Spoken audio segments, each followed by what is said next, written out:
شروع کرتا ہوں رب کریم کے نام سے جس کے قبضے میں میری اور آپ کی جان ہے۔ لائیو پروگرام عوام کی بات لیا ٹی وی HD سے پیش خدمت ہے۔ میں ہوں آپ کا میزبان رانا سلطان محمود اختر۔ اس پروگرام کو تمام سنتے اور دیکھتے دوستوں کو رانا سلطان محمود اختر کا سلام۔ تمام دیکھتے اور سنتے دوستوں کو رمضان المبارک جو ہے وہ مبارک، اور اللہ تبارک و تعالیٰ سے دعا گو ہوں کہ اللہ تعالیٰ ماہ رمضان کی تمام برکات سمیٹنے کی توفیق عطا فرمائے، اور جو اہل ایمان اس دنیا سے اس جہان سے چلے گئے ہیں اللہ تعالیٰ سب کی بخش رحمت۔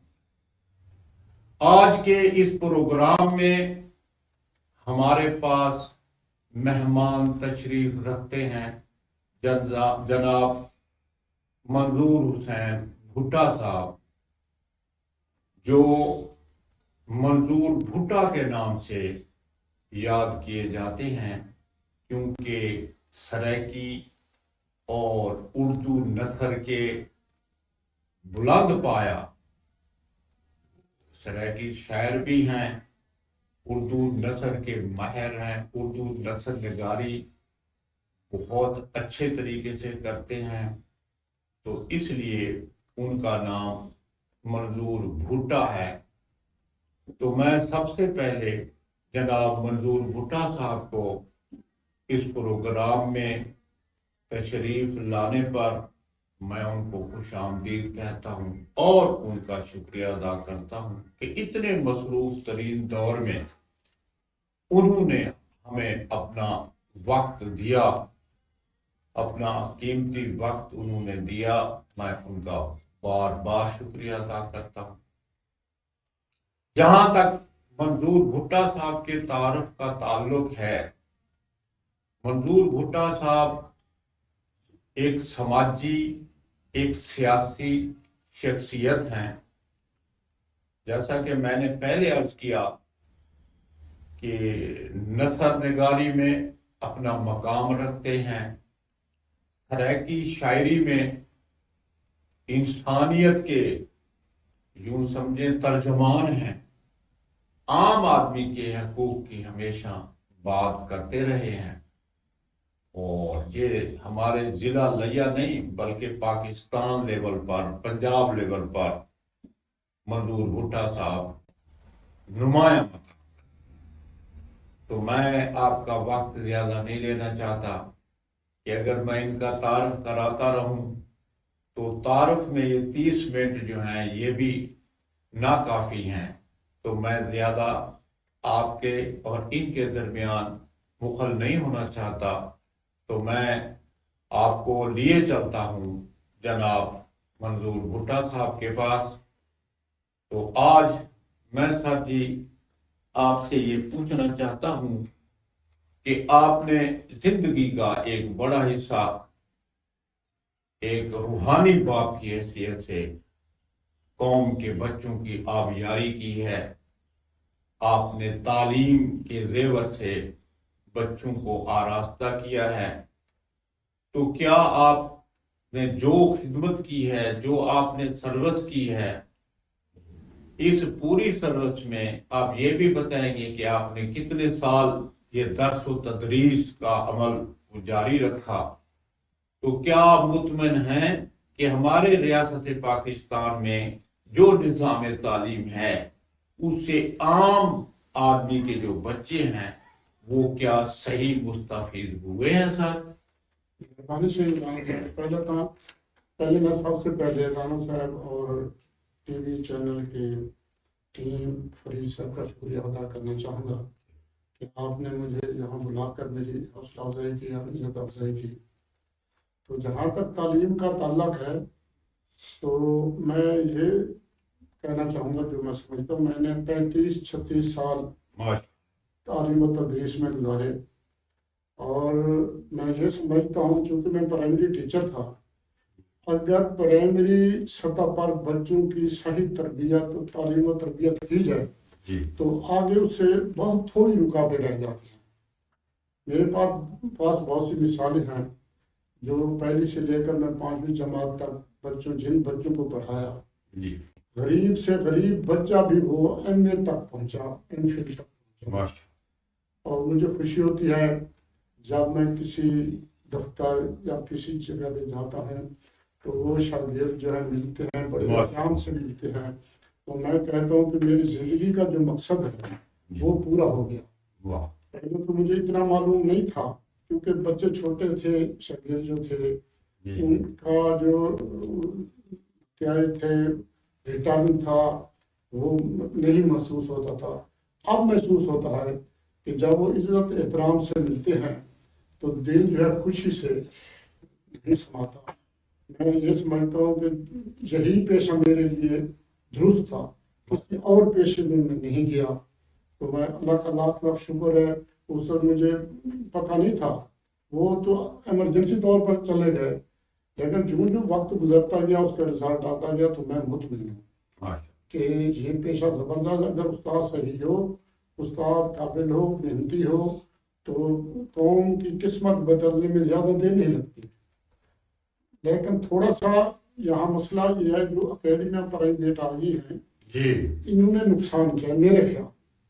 یہ ان چند بچوں کو آگے لے کے جاتے ہیں جو پوزیشن ہولڈر ہوتے ہیں، باقی جو ہے وہ پیچھے رہ جاتے ہیں۔ سرکاری سکولوں میں اس طرح نہیں ہوتا، یکساں ماحول ہوتا ہے، ایک جیسا سلوک کیا جاتا ہے، وہاں کمزور سے کمزور بچہ بھی آگے آ سکتا ہے اور قابل بھی آگے۔ لیکن اگر استاد آج بھی یہ تہیا کر لیں کہ ہم نے قوم کو تیار کرنا ہے تو وہ وقت دور نہیں جو یہ قوم تیار نہ ہوگی۔ مجھے ایک میں چھوٹا سا واقعہ سناؤں گا۔ میں ایک پرائمری اسکول میں تھا، اول مدرس تھا، وہاں ہمارے افیسر تھے غلام حسن راں صاحب، وہ تشریف لے آئے۔ تو انہوں نے مجھے کہا، تھوڑا سا ماحول ڈسٹرب تھا ان کے معیار کے مطابق، تو وہ مجھے کہنے لگے علیحدہ تھوڑا سا مجھے ٹائم دے دو، تجھ سے ملوائیں، تھوڑی سی بات کرنی ہے۔ دیکھو ان کا رویہ کتنا اچھا تھا، انہوں نے بچوں کے سامنے بہت اچھے نہ اسٹاف کے سامنے میری سرزنش کی، علیحدہ بیٹھے اور اتنا پیار سے سمجھایا مجھے جس طرح باپ ایک بچے کو سمجھا۔ اس نے کہا دیکھیں یہ دمان سائٹ کے لوگ جو ہے بڑی محنتی ہیں، جس دفتر میں جاؤ یہ آگے ہیں، اس طرح پر پنجاب کے لوگ بھی اس طرح وہ محنت کرتے ہیں، یہ سارا ٹریڈر استاد کو جاتا، تھوڑی سی یہ پٹی ہے، تھوڑی سست ہے۔ تو میں توقع رکھتا ہوں کہ آئندہ آپ اس طرح میرے باتوں پر عمل کریں گے۔ اور ڈاڑا سے مجھ پر اتنا اثر ہوا، اس کے بعد جب میں سکول جاتا پہلے ہاتھ لگا سیدھا کلاس میں، چھٹی ہوتی تو میں باہر نکلتا، کلاس نہیں چھوٹی، اور میں مطمئن ہوں آپ کے اور بچوں کے نہیں ماشاء اللہ غلام حسن راں صاحب جو ہے نا بہت ہی خلیق اور انسانی حقوق جو ہے نا ان کے بارے میں تو ان کا خاص طور پر رویہ بہت ہی نرم تھا اور شفیقانہ رویہ رکھتے تھے، اور اللہ تعالیٰ ان کو غریق رحمت کرے۔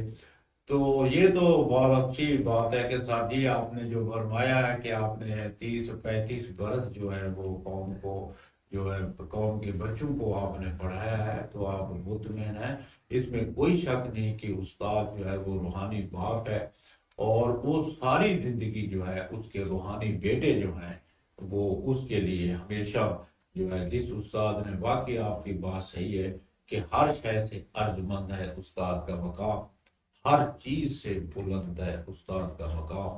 اس دیس کو ڈستے ہیں جہالت کے اندھیرے، تعلیم کا سورج جہاں عکاس نہیں ہے۔ تو استاد کی ذات جو ہے نا واقعی آپ کی بات درست ہے، اور ہمیں اللہ تعالیٰ کا یہ بہت بڑا احسان ہے کہ جو پیشہ مولوی سے جو ہم منسلک رہے، تو یہ واقعی اللہ کا ہم پر بہت بڑا احسان ہے۔ اور ہماری پوری قوم جو ہے وہ بھی مطلب یہ ہے کہ ہمیں اس کا ریوارڈ بھی دیتی ہے اور ہم مطمئن بھی ہیں۔ دوسرا سوال یہ ہے کہ سر آپ نے ساری زندگی جو ہے وہ ایک آپ نے پڑھایا ہے، دوسرا ہے عام آدمی کے بارے میں آپ نے جو ہے یہ معاشرے کی جزیات کا بڑا آپ نے مطالعہ فرمایا ہے، اور میں آپ سے یہ سوال کرنا چاہتا ہوں کہ آپ نے یہاں جو ہے وہ تحریک بحالی حقوق انسانیت جو ہے وہ آپ نے جاری کی تھی، آپ اس کے بانی ہیں، وہ تحریک آپ کو آخر وہ تحریک آپ کو کیوں مطلب ہے کہ وہ بنانی تحریک چلانی پڑی، اور آج تک بھی آپ کے جو ہے نا آپ اسی یعنی کہ تحریک حقوق انسانیت کے لیے آج کوشاں ہے، تو اس کی سر وجہ بتائیں کہ آپ نے یہ حقوق انسانیت کی جو تحریک ہے یہ کیوں شروع کی تھی سر؟ مہربانی سے جی ہاں سر، آپ نے بہت اچھا سوال کیا۔ ہمارا جو معاشرہ ہے غیر متوازن ہے، جی یہاں کوئی رہنما پیدا نہیں ہوا جو قوم کی تربیت کرتا۔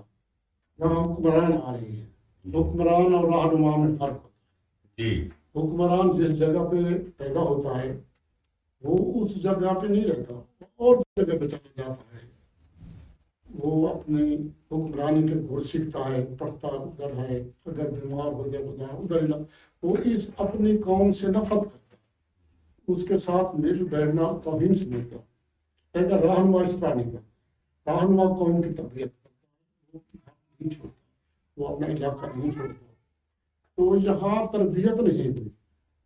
جب سے ایسٹ انڈیا کمپنی آئی وہ یہاں اپنی مصنوعات لے کر بیچنے کے لیے، جی لیکن یہاں گھریلو چھوٹے چھوٹے صنعتیں تھیں، یہاں کی مصنوعات ان کی مصنوعات سے کئی درجہ بہتر تھی، کم قیمت اور نفیس، وہ یہاں کامیاب نہیں ہوئے۔ تو پھر ادھر کی مصنوعات برطانیہ لے گئے، جی ادھر دھڑا دھڑ ان کا کاروبار چلا، لیکن وہاں کارخانے بند ہوئے۔ میں یہ تاریخی بات کروں، جی جی میرے پاس حوالے ہیں۔ جی بالکل اس وقت اس برے صغیر کو سونے کی چڑیا کہا جاتا تھا۔ اس کی وجہ یہی تھی کہ یہاں چھوٹے چھوٹے گھریلو صنعتیں تھیں، لوگ اپنا کام اپنے ہاتھ سے کرتے تھے، اور اتنا نفیس ہوتا تھا کہ 50-20 گز کا تھا ایک ماچس کی ڈبیا میں آتا تھا۔ آج بھی چنیوٹی فرنیچر جو ہے اس کا کوئی مثال نہیں ہے۔ جی اچھا گجرا والے بھی چھوٹے چھوٹے یونٹ ہیں، جی لیکن جب ان لوگوں نے برطانیہ کے لوگوں نے حکومت وقت کو کہا کہ یہ بڑے صغیر کی جو مصنوعات ادھر نہ لے، ہمارے کارخانے ٹھپ ہو گئے، بند ہو گئے، تو گورنمنٹ نے پابندی لگا۔ تو انہوں نے پھر یہ سوچا، جب ادھر وہ حکمران بنے ایسٹ انڈیا کمپنی، تو محنت کش لوگوں کو انہوں نے کرش کرنے کی کوشش کی تاکہ یہ اپنا کام ختم کریں اور یہاں خام مال ہم ادھر لے جائیں، ہمارا سامان بکے، مصنوعات بکے، یہ گھر میں نہ، یہ اصل وجوہات۔ ان کی لڑائیاں بھی ہوئی، انہوں نے وہ لوگ اپنے ساتھ ملائے جو نکمے نکھٹو تھے یا جیلوں میں باندھے جرائم پیشہ لوگ تھے۔ ایسٹ انڈیا کمپنی نے ان کو اپنے ساتھ ملا کر ان محنت کش لوگوں کو مقابلہ کرا، پھر بھی یہ ان کا مقابلہ کرتے رہے۔ مختلف کہانیاں من گھڑت کوڑ بدوڑ جو ہے ان کے نام لگا کر ان کو ڈی گریڈ کیا گیا، انت یہ لوگ چھوڑ گئے حاصل۔ آج بچہ ان میں کرتا ہے، وہ ٹیکسٹائل میں کپڑا بنائے گا، نہیں بنائے گا، وہ باٹا شوز والوں کے پاس جا کر جوتے بنائے گا، گھر میں، کیونکہ ان کو بدنام کیا گیا، اتنا بدنام کیا کہ ان کی عزت نفس مجروح ہوئی۔ تو یہ پہلے مجھے تھوڑا تھوڑا احساس تھا، لیکن جب میں نے تحریر چلائی اس کے پس منظر میں ایک حوالہ، ایک استاد سے مجھے بتا رہے تھے کہ میں نرسری کے بچوں کو کٹ میں ہند سے لکھوا رہا تھا، 1 2 3 4، جب میں نے 11 لکھوایا اس نے اس طرح 2 انگلی کھڑی کر کے 11 اکٹھے لکھ دیا۔ تو وہ کہتا ہے یہ طریقہ اور یہ اس کی تخلیق مجھے اچھی لگی، میں بڑا خوش ہوا۔ تو اس سے پوچھا کہ بیٹا آپ کا کیا نام ہے؟ یعنی بچے میں ٹیلنٹ تھا، بہت ٹیلنٹ تھا۔ تو میں نے اس سے پوچھا آپ کا کیا نام ہے؟ اس نے نام بتا دیا. میں نے کہا باپ کا کیا نام ہے؟ اس نے باپ کا نام بتا دیا. بڑے جب میں نے پوچھا کہ آپ کون ہوتے ہو، وہ چپ ہو گیا. تو دوبارہ میں نے پوچھا جب، تو وہ رونے لگا. چھوٹا بچہ میں پڑھا، میں تو اس سے کوئی بات نہیں کی. میں اسے علیحدہ دیکھ دیا. پھر میں نے کہا بیٹا میں نے کوئی بات نہیں کی، آپ کیوں رو رہے ہیں؟ اس نے کہا اگر میں بات آپ کو قوم بتاتا، اپنا قبیلہ بتاتا تو بچے مذاق کرتے مجھ سے. میں اس قبیلے سے تعلق رکھتا ہوں جس سے معاشرہ تسلیم نہیں کرتا، اسے کمی کہتا. تو جب اس نے یہ واقعہ مجھے سنایا تو میں ذہن پہ بڑا اثر ہوا. سنتے تو پہلے بھی تھے. تو اس دن میں نے تہیہ کیا کہ میں نے کہا اپنی استطاعت کے مطابق جتنا میں کر سکتا ہوں میں لوگوں کو اویئرنیس دوں گا، ان کو سمجھاؤں گا کہ یہ رانگ نمبر آپ کے ذہن میں فیڈ ہے. اللہ تعالیٰ نے سب انسانوں کو برابر پیدا کیا ہے، سب انسان برابر ہیں. نبی پاک نے آخری خطبے میں فرمایا کسی گورے کو کالے پر کوئی فوقیت نہیں، کسی عربی کو عربی پر کوئی فوقیت نہیں، اگر ہے تو کردار کیا. تو میں نے پھر ایک رسالہ لکھا معزز قوم، میں نے حوالے دیے، پھر کتاب لکھی. میں نے ان کو بے نقاب کیا جو لوگ انگریز کے ساتھ مل کر، ایسٹ انڈیا کمپنی کے ساتھ مل کر ان کا داغتے بازو بنے اور ان لوگوں کو ڈیگریڈ کیا. یہ ان کے مخبر تھے، یہ ان کے کتے نہلانے والے تھے، یہ گھوڑے باندھنے والے. آپ کا مقصد یہ ہے معزز وہ لوگ ہیں جو اپنے ہاتھ سے سے کام کرتے ہیں، جو خود محنت کرتے ہیں. کیونکہ قرآن مجید میں حبیب کا دو جگہوں پہ لفظ ہے. ایک اپنے محبوب کے لیے اللہ تعالیٰ نے فرمایا میرا حبیب ہے، اور ایک القاسب حبیب اللہ. تو جو ہاتھ سے کام کرتا ہے وہی میرا حبیب ہے، اور یہی لوگ معزز ہیں.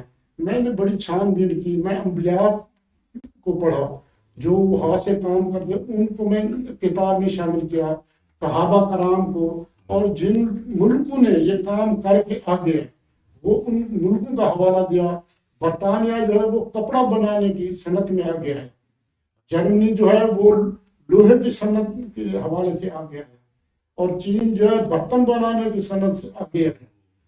تو یہ ملک بھی آگے وہی ہے جو ہاتھ سے کام کو اچھا سمجھے، کرنے کو اچھا سمجھے. تو میں نے پورے ضلع میں کوشش کی، شکوک میں، بستیوں میں، اور دوستوں کو ساتھ ملایا. وہ میرے ساتھ تھے. ہم ہر جگہ گئے، جلسے کیے، جلوس کیے، ان کو سمجھایا. کافی لوگ میری اب بھی اتنی عزت کرتے ہیں کہ وہ کہتے ہیں کہ ہمیں کانفیڈنس پیدا ہو گیا. پہلے تو ہم تعارف نہیں کرا سکتے تھے کیونکہ ہمیں پتہ نہیں تھا ابھی ہمیں کیوں ڈیگریڈ کیا جاتا ہے. آپ نے جو حوالے دیے ہیں، آپ نے ہمیں سمجھایا ہے کہ دراصل غیر معزز وہ ہیں، نام نہاد لوگ ہیں جو انگریز کے امراض یافتہ ہیں، کتاب یافتہ ہیں. تو ہم تو اس زمین کے مالک ہیں. اچھا آپ بھی دیکھو اس وقت یہ لوگ اتنے معزز تھے کہ لوہاری گیٹ کے نام سے ان کا نام کسی بلوچ کا نہیں ہے، خان کا نہیں ہے، ستار کا نام نہیں ہے، چوک کمہارا بھی ان کا ہے، موچی دروازہ ان کا ہے. یہ لوگ بڑے لوگ تھے. اور اگر کنویں پر چلے جائیں کسی دیہات میں، جس کنویں کا وہ کسی اس آدمی کا ہوگا جو محنت کرتا ہے. آج بھی یہ لوگ تو اب کمبیوں کی طرح ایسٹ انڈیا کمپنی کے بعد ان کا کوئی مقام نہیں تھا، کوئی معزز نہیں تھے. معزز وہ لوگ تھے. ہر حوالے سے دو قبیلے ہیں رانا صاحب. ایک انبیاء کے ساتھ جو ہاتھ سے کام کرتے، آدم سے لے کے اپنے نبی تک دیکھو ہر نبی نے ہاتھ سے کام کیا. میرے پاس لسٹ ہے، میں نے کتاب میں بھی درج کیے، اب بھی میں لے کے کوئی کپڑے کا کام کرتا ہے، کوئی زراعت کا کام کرتا ہے، کوئی بال تراشتا ہے، کوئی درجوں کا کام کرتا ہے، کوئی لکڑی کا کام کرتا ہے. صحابہ بھی اس طرح ہے. اور ایک جو ہائی لسٹ ہے وہ استثالی طبقہ ہے. فرعون، شداد، نمرود وغیرہ جو ہاتھ سے کام نہیں کرتے، صرف لوگوں کو پرچھڑے سے. دو قبیلے ازل سے روز اول سے لے کر آج تک یہ آمنے سامنے ہے. کبھی وہ یہ دو طبقات جو ہے نا، یہ تو واقعی بات آپ کی. ان کے علاوہ تیسرا طبقہ ہے بھی نہیں کہ استثالی طبقہ ہے اور ایک محنت پیشہ ہے. تو میں نے اس کا موازنہ کیا اور لوگوں کو سمجھایا، اور الحمدللہ ذیل اللیہ کی حد تک۔ ایک واقعہ اور میں آپ کے ساتھ جی شیئر کرنا چاہ رہا ہوں۔ جی ایک لیہ کی بڑی سیاسی شخصیت، میں نام نہیں لوں گا اس کا، جی جی ادھر بیٹھے تھے 5-7 آدمی۔ جی جی جس طرح ان کی عادت ہے جی جی کہ وہ ان لوگوں کو ڈیگریڈ کرتے ہیں، تو وہ شروع ہوا۔ میں سنتا رہا، میں نے کہا چلو یہ بات کا تو پھر اس سے بات کرتا ہوں، یہ کس طرح آپ اس کی دلیل تو دیں نا کچھ۔ اس کی نظر مجھ پہ پڑ گئی، اس کو پتا تھا یہ تو تحریک چلا رہا، تو فوراً اس نے نویں ڈگری کی پلٹی لگائی۔ اس نے کہا یار میں برطانیہ رہا ہوں، یہ ذات پات کا ہم نہیں ہے، اسلام میں نہیں ہے، یہاں کو تماشا بنا ہوا ہے۔ ایک میرا دوست ہے رحیم بھائی بھلا سکتا، جی جی اس نے زور سے کہا، اس نے کہا بھٹا صاحب ابھی ٹرکیا بیٹھے ہی۔ تو میں نے الحمدللہ ان لوگوں کو پریشرائز کیا، ریئلائز کر ان کو نیچے والوں کو اوپر، اوپر والوں کو نیچے، کیونکہ نبی پاک نے خانہ کعبہ کی چھت پہ حضرت بلال حبشی کو چڑھایا، کسی بڑے بندے کو نہیں چڑھایا، اس پر بڑا بندہ، انہوں نے توازن قائم کیا۔ میں یہ چاہ رہا ہوں کہ یہ سوسائٹی جو ہے توازن سوسائٹی ہے، اس کو توازن میں کیا، بس یہ میرا مقصد ہے۔ شاہ جی بہت منظور بھٹا صاحب کی جو سوچ ہے وہ مطلب قائد تخصیص میں ہے، پھول کی خوشبو اب تک نہ رسیدہ ہے تیری فکر کا جادو اب تک۔ ماشاءاللہ ان کی جو فکر ہے وہ بالکل درست ہے، اور یہ بات درست ہے کہ ہمارے معاشرے کے اندر جو ہے وہ اشرافیہ ہیں، اور وہ لوگ ہیں جو اپنے ہاتھ سے کام نہیں کرتے، وہ معزز بنے پھرتے ہیں، اور جو محنت کرتے ہیں، جو مشقت کرتے ہیں اور لقمے کو ترستے ہیں، اسی شخص کے بچے، جس شخص کی محنت سے صبر سب کو ملا ہے۔ تو جو اپنے ہاتھ سے کام کرتے ہیں، واقعی ان کی بات صحیح ہے کہ معاشرے میں جو ہے ان کو نفرت کی نگاہ سے دیکھا جاتا ہے، جیسا کہ نائی کو جو ہے اس کو کمی کہا جاتا ہے۔ حالانکہ وہ اب خوبصورت بناتا ہے۔ نائی جو ہے نا، اگر وہ نائی نہ ہو تو ہماری خوبصورتی کیسے بنے؟ اگر اسی طرح موچی اگر جوتا نہ بنائے تو ہم کیسے رانے بن جائیں، ہم کیسے سردار بن جائیں، ہم کیسے خان بن جائیں؟ اس کا مطلب ہے کہ موچی کے جوتے سے ہم سردار اور خان بن رہے ہیں۔ سماج کو وہی خوبصورت بنا رہے بے ہیں، شک، اور لعنت ملامت بھی ان کو کی جاتی ہے۔ اور جو بیج سے تیل نکالتا ہے اس کو ہم تیل ہی کہتے ہیں۔ اور جو میں یہ حیران ہوں، یہ باقی بات صحیح ہے کہ اگر وہ ایک جو ہے وہ بیچارہ ہمارے گٹر صاف کرتا ہے تو ہم اس کو جو ہے کمی سمجھتے ہیں، ہم اس کو کمینہ سمجھتے ہیں، ہم اس کو گھٹیا سمجھتے ہیں۔ وہ اور صفائی کر رہا ہے، ہم گند پھیلا رہے ہیں۔ گال پھر طور و شطر ایمان، اور یعنی حضرت محمد صلی اللہ علیہ وسلم نے فرمایا کہ بھئی تمہارا جو ہے سب سے پہلی بات یہ ہے کہ یہ صفائی جو ہے یہ ہمارا نصف ایمان ہے، یہ سارا کچھ ہے۔ تو میرا مطلب یہ ہے، باقی بات یہ منظور صاحب آپ کی درست ہے کہ ہمارا ایک ساتھی جو تھا، اس کے پاس ایک جو ہے نا وہ گٹر صاف کرنے والا آیا، تو اس نے کہا کتنے پیسے لوگے؟ اس نے کہا جی میں تو اس گٹر صاف کرنے کا 1000 روپیہ لوں گا۔ تو اب وہ میرا جو دوست تھا اس نے اسے کہا کہ یار 1000 تک بہت زیادہ ہے۔ وہ آگے سر جی میں جناب کو 2000 دینا، جی میں دیتا ہوں، تمہارا مہربانی آپ چکر خودے بعد میں کہ سر اس نے پھر دوبارہ داڑھی ہاتھی لائی ہو دے اللہ 1000 روپیے لیتے، اکڑ صفائی بھی کروائی سی۔ مقصد یہ ہے کہ جو کام ہم نہیں کر سکتے تو وہ کام وہ ہمارے جو ہے نا یہ طبقہ کرتا ہے، اور حوصلہ ہے، اور اسی سے یہ معاشرہ ہے، اور اسی سے یہ نا ہمارا معاشرہ ہے، اسی سے یہ رونق ہے، اور وہی لوگ جو ہیں واقعی معزز ہیں۔ یہ بات آپ کی درست ہے۔ اچھا سر بھٹا صاحب، یہ بات تو آپ کی بہت یعنی یہ تو آپ نے بالکل صحیح فرمایا۔ اب یہ آپ بتائیں گے کہ آپ نے جو ساری زندگی معاشرے کے عام آدمی کی بات کی ہے، تو اس کے لیے آپ نے جو ہے شاعری جو ہے سرائکی میں جو ہے آپ نے عام طبقے کی جو ترجمانی کی ہے سر، تو آپ وہ کچھ نہ کچھ جو ہے نا آپ شیئر کریں سر۔ بالکل، میں اسی موضوع کے حوالے سے سرائکی شاعری میں کچھ شعر سناؤں گا کہ ارشاد سر۔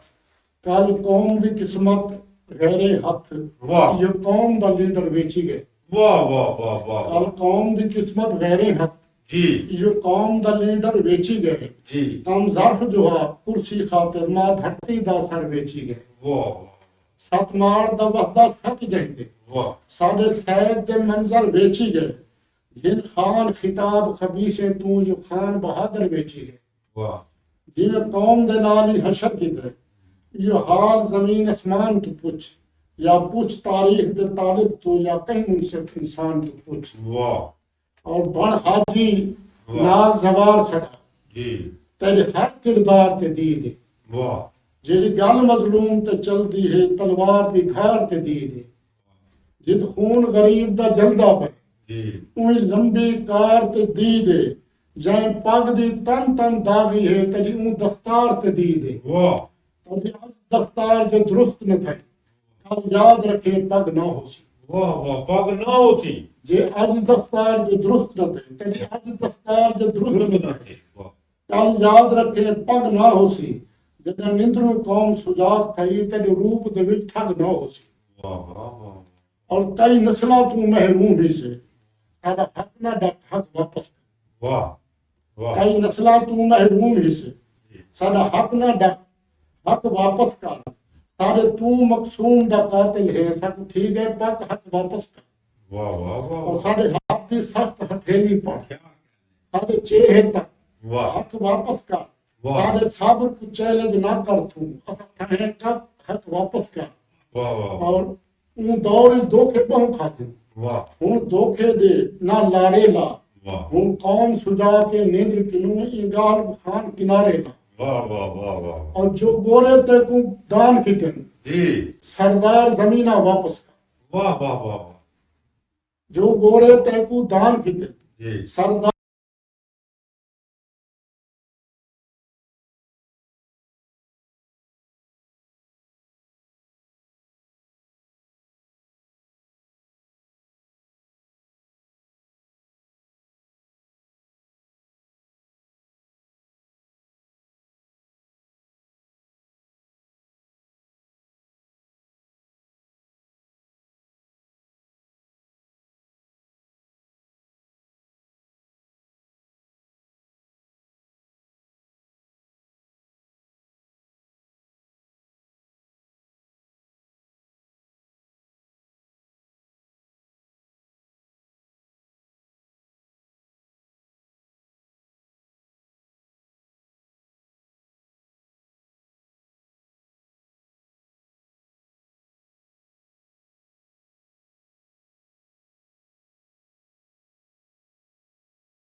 حق کی ہوتی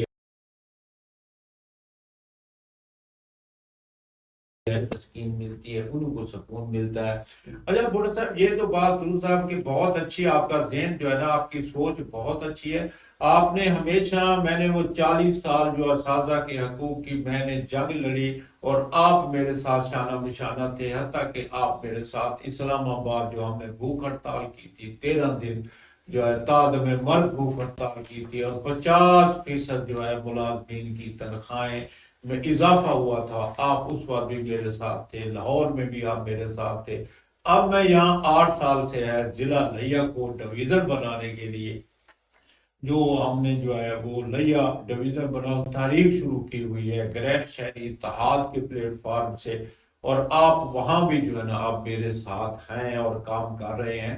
تو میں آپ سے یہ پوچھنا چاہتا ہوں کیا ضلع لیا کا میرٹ بنتا ہے، کیا ساری سے ڈویژن بننا چاہیے، کیا تہذیب و ثقافت کے لحاظ سے کیا ہمارا جو لیا ہے تو اس کو ڈویژن بننا چاہیے اور کیوں بننا چاہیے صاحب؟ رانا صاحب پہلے تو میں آپ کی شخصیت کے حوالے سے بات کروں گا، کیونکہ آپ لیا کی پہچان ہیں اور آپ نے ہمیشہ ان لوگوں کے حقوق کی بات کے جو کمزور لوگ ہیں، اور میرے دل میں احترام ہے. میں ایک کتاب لکھ رہا ہوں سریکی میں، گزری بہانی. جی اچھا، گزری بہانی. گزری بہانی. اور جن لوگوں سے میں متاثر ہوں ان میں سے ایک آپ بھی ہیں. میں اور آپ جا رہے تھے اسلام آباد، جب ریل گاڑی کے چھکڑ میں بیٹھے تو میں حیران ہوا، اتنی ریسپیکٹ تو کسی پیر کی بھی نہیں ہوتی کہ پورے چھکڑے کے جتنے لوگ مسافر تھے آپ کے گھٹنوں کو ہاتھ لگا میٹ رہے تھے. اور میں نے جب وہ اپنی جگہ پہ بیٹھے تو میں نے پوچھا رانا صاحب آپ کیوں جانتے ہیں؟ آپ نے کہا نہیں میں تو نہیں جانتا، یہ صاف ظاہر ہے کہ مجھے جانتے ہوں گے، میرے شاگرد ہوں گے جو اتنا احترام دے رہے ہیں. اسی دن سے میرے دل میں آپ کا بہت احترام ہے اور اس پیشے کا بھی بڑا احترام ہے کہ استاد جو ہے اگر صحیح معنی میں استاد ہو تو یہ بات قدر ہے، نہیں یہ آپ کا حق ہے. اور جب ہم اسلام آباد گئے آپ نے بھوک ہڑتال کی، آپ کے ساتھ اور بھی بلوچستان کے دوست تھے، کشمیر کے تھے، سندھ کے تھے، ہم تو آپ کے ہیلپر تھے نا. آپ جو ہے وہ اقوام جو ہے آپ تھے، رہنما آپ تھے. تو ایک آپ نے جو بینر لگایا تا دم مرگ بھوک ہڑتال، تو ایک آدمی وہاں آ گیا، یہ میں نے کتاب میں بھی واقعہ لکھا، تو وہ رونے لگ گیا. کہتا ہے رانا صاحب اس کو تھوڑا سا گنجائش پیدا کرو، یہ تو آخری سٹیج ہے جہاں کوئی آدمی مر بھی سکتا ہے. تو وہ رو رو کے آرام نہ کرے. اور میں پیپلز میں گیا تھا سر، ایسا وقت بھی آ گیا تھا کہ میں شاید چلا جاتا. ہاں 13 دن تھے. اس نے کہا کہ میں آپ کی بات اعلیٰ حکام سے کراتا ہوں، جی آپ تھوڑا سا ریلیف دیں، میں نہیں بیٹھ سکتا یہاں، میرا دل نہیں کر رہا ہوگا تو میں مر جاؤں گا. یہ آپ نے بڑے سخت پیراگراف لکھے ہیں. تو آپ نے کہا نہیں یہ نہیں ہو سکتا، ہم نے جو فیصلہ کیا ہے فیصلے سے 1 انچ بھی واپس نہیں آ سکتے، ہم ایک نہ ایک کام یا مر جائیں گے یا اپنے حقوق لے کر. تو یہ جو تھا بڑا واقعہ تھا. اور اس طرح ہوا کہ گورنمنٹ کو گھٹنے ٹیکنے پڑے اور 50% تنخواہ بڑھانی پڑی. یہ کریڈٹ جو ہے آپ کو جاتا ہے. اور ایک دفعہ ایک وہ استانی تھی تو اس کے خلاف پرچہ ناجائز پرچہ ہو گیا. اقبال آ رہا لیا کے اندر لیا آپ نے قتل کے مقدمے میں ناجائز وہ آپ نے ماڈل سکول سے ڈی سی آفس جلوس نکالا، میں بھی ساتھ تھا اور لوگ بھی تھے. پھر آپ نے بھوک ہڑتال کی اوپر ٹی ڈی چوک پہ. تیسرے دن پھر انتظامیہ کو گھٹنے ٹیکنے پڑے، استانی صاحبہ واپس آ گئی تو آپ نے اپنا وقت بھجوائے.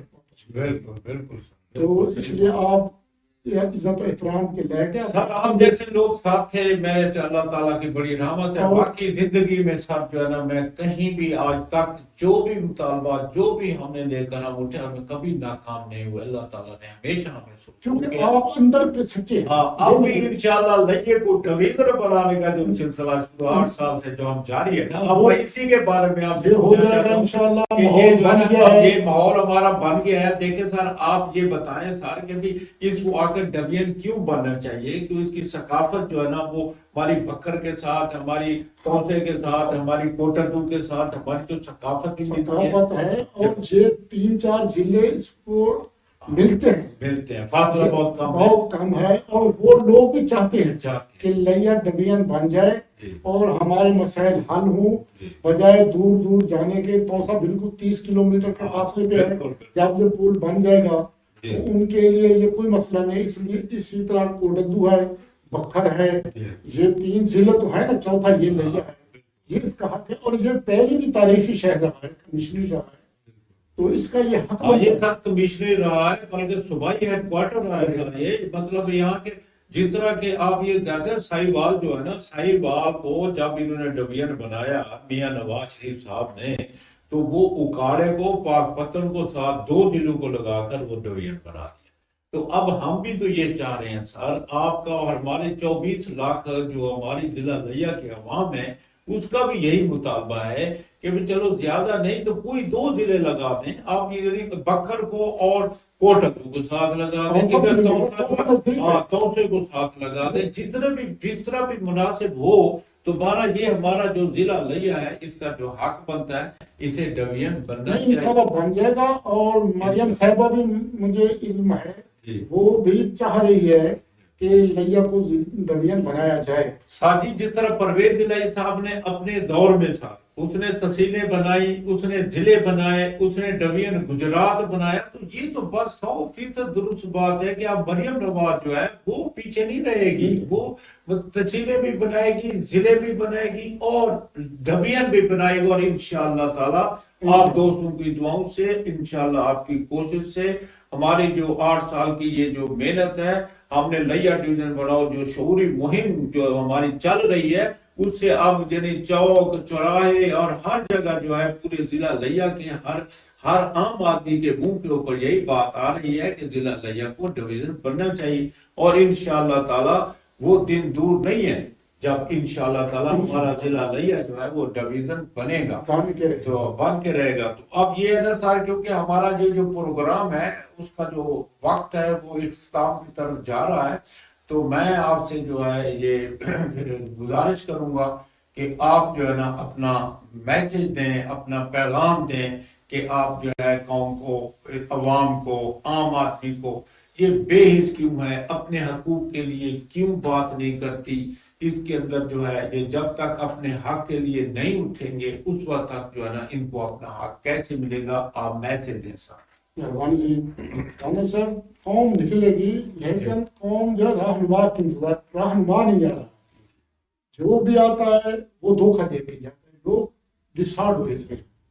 تو انشاءاللہ ہے کہ میرا جو پیغام یہ ہے کہ جو ایسٹ انڈیا کمپنی کا ناجائز پراپاگنڈا ہے اس کے خلاف کام کریں، ہاتھ سے کام کرنے کو اور نہ سمجھیں، بجائے ڈکیتیاں کرنے کے، بجائے دوسروں کے ملوں میں کام کریں، گھر میں وہ کام کریں، سیکھیں، کپڑا بنائیں، جوتے بنائیں، یہاں کام کریں، اور یہ آرٹ ہے۔ اور ایک رانا صاحب ایک بات میں کہنا چاہوں گا کہ ایک دوست نے مجھے حیران کر دیا، اس نے کہا جو مٹی کے برتن بناتا ہے کاریگر، میں تو اسے کمہار نہیں کہنا چاہتا کیونکہ یہ اب گالی بن چکا ہے، یہ لب موچی پاولی دکان یہ گالی بن چکا ہے، تو وہ آرٹسٹ ہے۔ اس نے کہا کہ اس کے پاس کوئی سانچہ نہیں ہے، صرف ہاتھ سے بناتا ہے، اونچائی پوری ہوتی ہے، گلائی پوری ہوتی ہے، صفائی ٹھیک ہوتی ہے، ہاتھ سے، نہ کچھ سانچہ ہے اس کے پاس۔ بہت بڑی بات، اتنا بڑا آرٹ ہے، بہت بڑا، اور اس کو جو ختم کریں، میں یہ کہوں گا کہ اس کے پراپر حکومت کو حوصلہ افزائی کرنی چاہیے، حکومت بھی کرنی چاہیے اور بچوں کو بھی حوصلہ رکھنا چاہیے، معاشرے کو بھی ان کی عزت کرنی چاہیے۔ معاشرے میں سب سے زیادہ محترم وہی لوگ ہیں جو محنت کر رہے ہیں، اپنے ہاتھ سے جو ہے کام کر رہے ہیں۔ یہ آرٹسٹ ہے، ہاں بہت، ان کی ضرورت ہے۔ ہاں دیکھو جی، جو بھی کام اپنے ہاتھ سے کر رہا ہے، جو بھی فن ہے اس کے پاس، تو اس کے بغیر جو ہے نا معاشرہ کبھی ترقی نہیں کر سکتا۔ ہمیشہ وہی معاشرہ جو ہے وہ ترقی کی بلندیوں تک پہنچتا ہے جہاں جو ہے لوگ اپنے ہاتھ سے کام کرتے ہیں، جو ان کے پاس فن ہوتا ہے، جن کے پاس آرٹ ہوتا ہے۔ تو یہ بات ماشاءاللہ آپ کی درست ہے۔ تو میں اپنا جناب منظور بھٹا صاحب کا پھر دوبارہ شکریہ ادا کرنا چاہتا ہوں کہ انہوں نے ہمیں جو ہے نا وہ ٹائم دیا ہے۔ انشاءاللہ پھر انشاءاللہ مزید بھی ہم انشاءاللہ ان کو تکلیف دیں گے اور پروگرام میں انشاءاللہ بلائیں گے۔ اور آج میں اپنا محترم اپنے پروڈیوسر رحمان فیضی صاحب کو پھر ان کو خراج تحسین پیش کرنا چاہتا ہوں، ان کا شکریہ ادا کرنا چاہتا ہوں جو ہمیں ایک اتنا اچھا ماحول مہیا کرتے ہیں جس سے ہم اپنی عوام کے سے جو ہے مخاطب ہوتے ہیں اور اپنے بھائیوں سے ہماری گفتگو ہوتی ہے۔ اور میں اپنے تمام دوستوں کا، اپنے بھائیوں کا جو اس پروگرام کو دیکھ رہے ہیں، جو سن رہے ہیں، تو ان کا انتہائی میں شکریہ ادا کرنا چاہتا ہوں کہ وہ ہمیشہ ہماری حوصلہ افزائی کرتے ہیں، ہزاروں کی تعداد میں وہ جو ہے ہمیں لائک بھی کرتے ہیں، ہمیں کومنٹس بھی کرتے ہیں، ہماری حوصلہ افزائی بھی کرتے ہیں، اور انشاءاللہ ہمارا یہ پروگرام کیونکہ عوام کی بات ہے، آپ نے دیکھا کہ یہاں پر ہمیشہ میں اپنے اسی مہمان کو یہاں میں تکلیف دیتا ہوں جو عوام کی بات کرتا ہے۔ تو جو بھٹا صاحب نے جو باتیں کی ہیں یہ عام آدمی کی باتیں ہیں، عوام کی باتیں ہیں، عوام کے مسائل کی باتیں ہیں۔ تو یہ عوام کے مسائل کو ہمارا مقصد ہے کہ ہم اپنے ان مسائل کو ارباب اختیار تک پہنچاتے ہیں اور پھر ان کی فیڈ بیک بھی لیتے ہیں۔ بہت سے مسائل انشاءاللہ حل بھی ہو رہے ہیں۔ تو کیونکہ اب ہمارے پروگرام کا ٹائم جو وقت جو ہے کیونکہ وہ اختتام پذیر ہو چکا ہے، ہو رہا ہے، تو لہٰذا میں اپنے دوستوں سے یہی گزارش کروں گا کہ وہ جہاں بھی رہیں اللہ تعالیٰ ناصر ہو، وہ خوش و خرم رہیں اور اللہ تعالیٰ کے حفظ و امان میں رہیں۔ والسلام، شکریہ۔